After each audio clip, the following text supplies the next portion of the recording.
Hi, I'm Danielle Dietrich, and today I'm going to talk to you about what is an exceptional WBE. So, this is something I didn't really know existed until I was reading through the WeBank National Standards and Procedures, and I noted this section about an exceptional WBE. And I thought that that was really unique. It isn't something I'd heard about, so I wanted to talk to you about it and write a blog about it so that others can see this information. Now, this is a rare thing. So this is for a woman-owned business that has revenues in excess of $500 million or has some sort of unique business structure. So that's a lot of money and that's a pretty nice sized business. That is a lot of times businesses, by the time they grow, maybe the woman business owner has had to give up control to take on funding to grow the business to that size, to sell off the business to somebody else who wanted to acquire it. So I don't think there's a whole lot of companies that qualify as EWBEs. And I did some Googling, I only found a couple. So this certification is for women-owned businesses, so businesses that already qualify as WBEs that are really successful, quite frankly. And it's a little bit different of a process.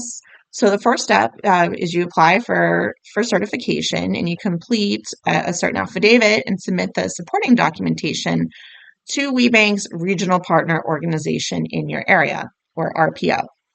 I explain RPOs as being, the United States of WeBank in different regions throughout, and they are nonprofit organizations that administer the certification process on behalf of WeBank.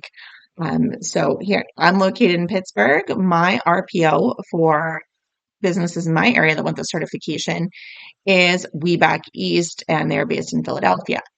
So the RPO does an initial review of the affidavit and documentation to make sure everything is filled in and accurate, and might ask for additional information or clarification.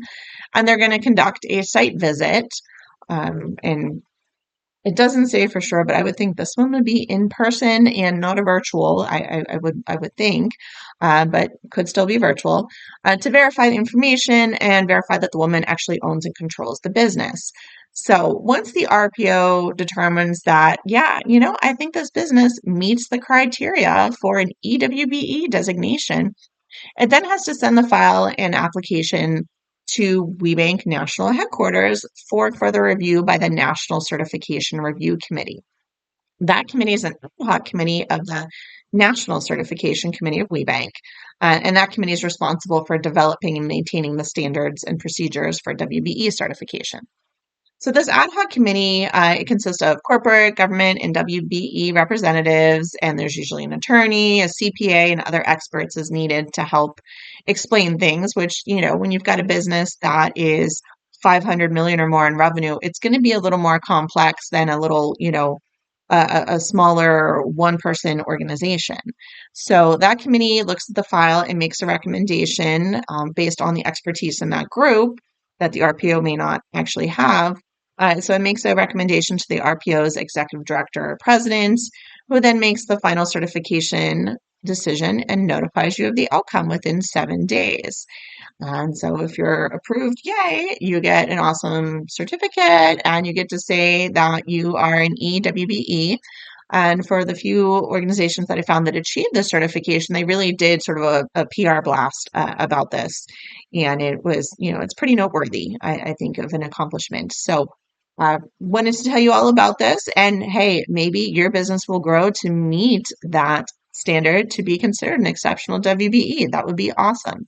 If you have any questions about WBE certification generally or EWBE, please reach out to me and I'd be happy to chat. Have a great day.